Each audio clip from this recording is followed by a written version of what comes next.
secara umum dulu ya, konsolidasi yang menjadi tren di industri telekomunikasi secara umum. Jadi kita lihat ada konsolidasi tren di operator seluler, lalu juga konsolidasi di industri menara telekomunikasi.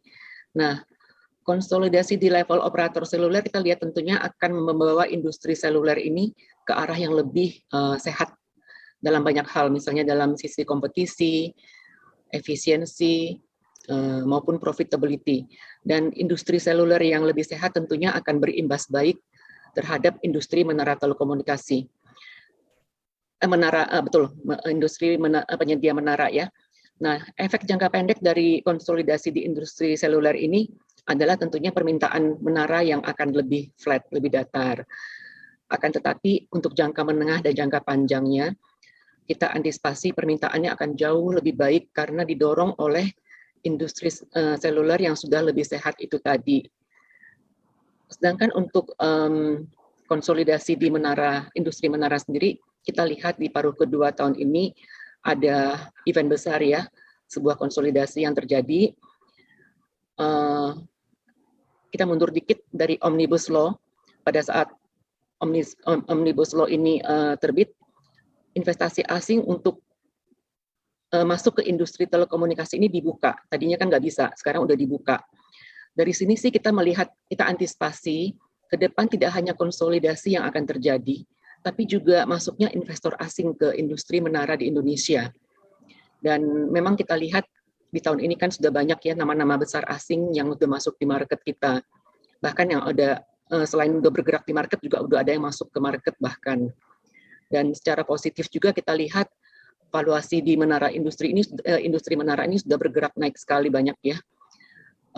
Tentunya ini karena investor melihat potensi-potensi yang ada di market kita.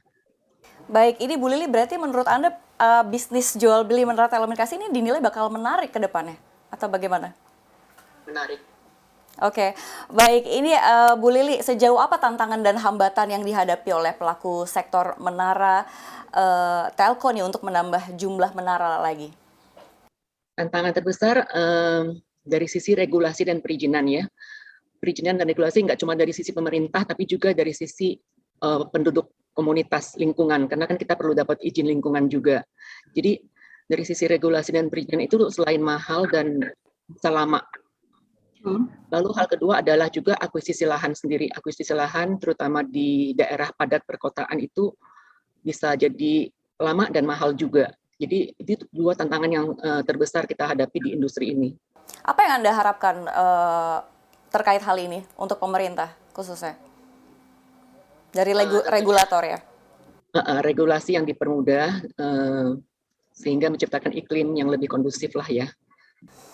Baik, Bu Lili, ini banyak kepemilikan menara telco dari operator telekomunikasi kan yang dilepas nih di perusahaan menara telekomunikasi. Ini sejauh apa ketergantungan dari perusahaan operator telco terhadap perusahaan pemilik menara telco? Oke, secara fungsi, operator seluler butuh menara. Karena kan untuk kebutuhan kapasitas dan coverage, mereka butuh menara. Lalu kalau kita lihat dari sisi efisiensi, memang ada tren kan operator seluler melepas kepemilikan menaranya ke penyedia menara.